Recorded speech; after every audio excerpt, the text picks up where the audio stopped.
नमस्कार दोस्तों, मैं आपका दोस्त अजय नेक्स्ट टारगेट एग्ज़ाम के यूट्यूब चैनल पे आप सभी लोगों का हार्दिक स्वागत करता हूं। दोस्तों, आज आप लोगों के लिए बायोलॉजी से कुछ बहुत ही इम्पोर्टेंट प्रश्न हैं जो कि यूपीएससी पेट और अन्य एग्ज़ाम के लिए बहुत ही उपयोगी साबित होने वाले हैं। तो चलिए स्टार्ट करते हैं बिना विलम्ब किए हुए। दोस्तों, पहला क्वेश्चन है, जीन का आकार होता है। जिनका आकार होता है तो ऑप्शन बी सर्पाकार होता है। ठीक है, जिनका आकार कैसा होता है? सर्पाकार। अगला प्रश्न है, किसी आबादी में जीनों के कुल योग को कहते हैं। किसी आबादी में जीनों के कुल योग को कहते हैं तो जीन बस्ती।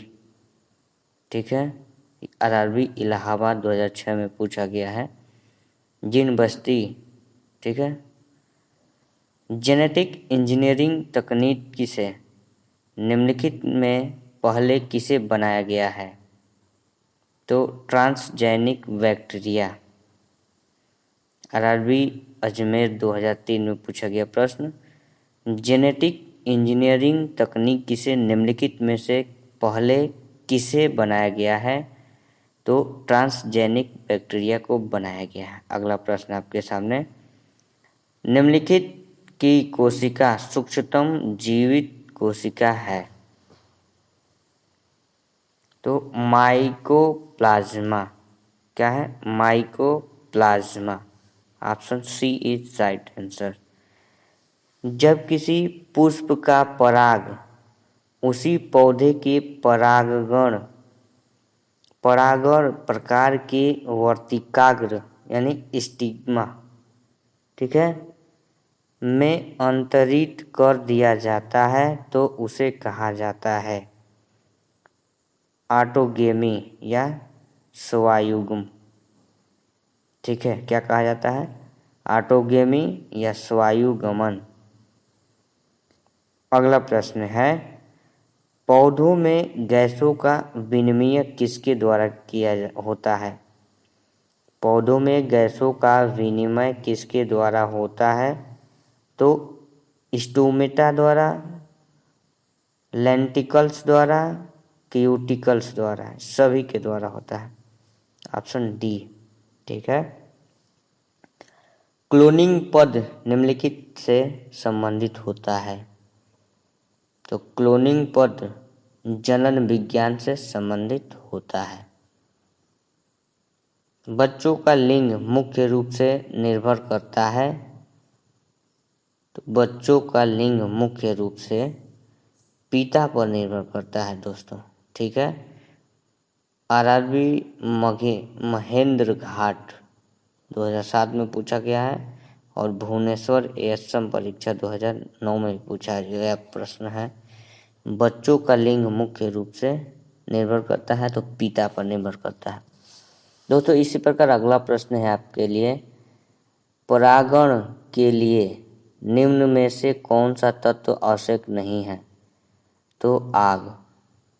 परागण के लिए निम्न में से कौन सा तत्व आवश्यक नहीं है? तो आग।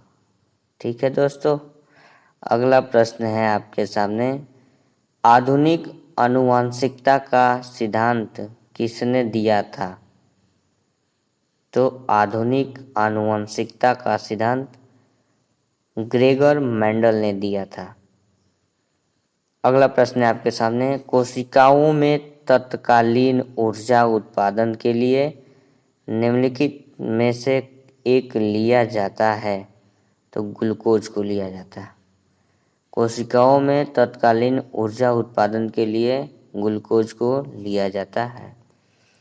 अगला प्रश्न है आपके सामने, पौधा कोशिका का पावर हाउस किसे कहा जाता है? दोस्तों, अगला प्रश्न आपके लिए, पौधा कोशिका का पावर हाउस किसे कहा जाता है?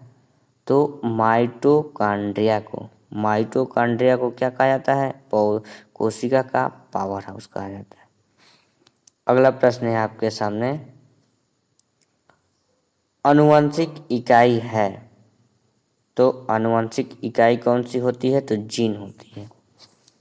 ठीक है दोस्तों, आनुवंशिक इकाई क्या होती है? जीन। हमशक्ल यानी जुड़वा का जन्म तब होता है जब प्रायः एक ही लिंग के, हमशक्ल यानी जुड़वा का जन्म तब होता है जब एक ही लिंग के क्या हो? आपस में समंजन हो।